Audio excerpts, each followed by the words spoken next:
Good afternoon and welcome to this week's issue of Print21, the weekly TV news bulletin for the printing industry. My name is Wayne Robinson. This week's issue is sponsored by Ricoh. Great news to lead off with this week. The campaign to get Australian government and Australian government institutions to buy print from Australian printers is gaining traction.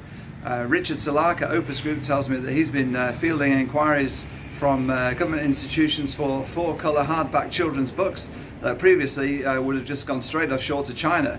And he tells me the procurement officers are saying to him that they've been instructed to look to buy from Australia. So that's great news. The campaign, you may remember, launched by PVCA, Print and Visual Communications Association, irate that while the government loads costs onto printers, OH&S costs, environmental costs, tax costs, compliance costs, it then turns around to those printers and says, you're too expensive, we're going off to China.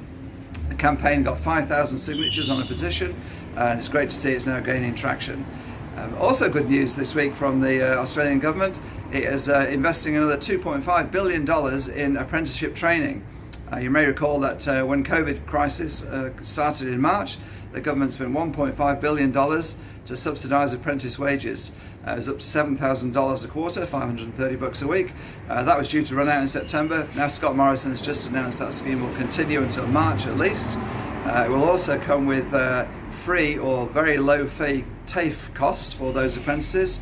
The number of apprentices will be expanded, and it's only in certain sectors that it applies, but manufacturing, printing is one of those sectors. So that's great news from the government as the industry struggles to get out of the COVID crisis. The problem, the government will also, well, it will subsidise those TAFE fees. As far as JobKeeper goes, which has been the big support for the industry this month, or since the crisis started. As far as JobKeeper goes, printers are being warned that signing up for another round of JobKeeper does come with costs. Those costs come in the form of entitlements. So while if you are struggling and maybe thinking of letting people go now, but signing them up for another 6 months of JobKeeper because the wages are paid, what that means is that their entitlements accrue during that period. Parental leave, long service leave, redundancy pay, holiday pay. And if the time comes that redundancy is necessary at the end of the next period, those increased costs will have to be borne by you, the print business owner. So there's a warning there, be careful about what you do. Printers are facing themselves between a rock and a hard place. Last week, Print Logistics in Melbourne tried to get its redundancy payout to staff reduced by 80% from $7,000 down to $1,400. Fair Work Commission said, no, you've got to pay it. Print Logistics said, we've got no money because of the crisis. Fair Work Commission said, well, we think you have to pay it. The big story this week, another big positive story this week on Print21 in new applications is the printed solar panels. Print21's been following this story. Professor Paul Dastor at Newcastle University since Print 2017. Professor Dastor has been developing these printed flexible panels that can be printed on any narrow web press.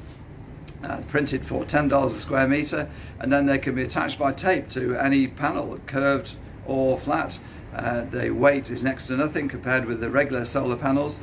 The project now has just got its first public debut, Lane Cove Shopping Centre. There's a whole raft of these printed panels up there, powering the centre, powering the illuminations that are going on there.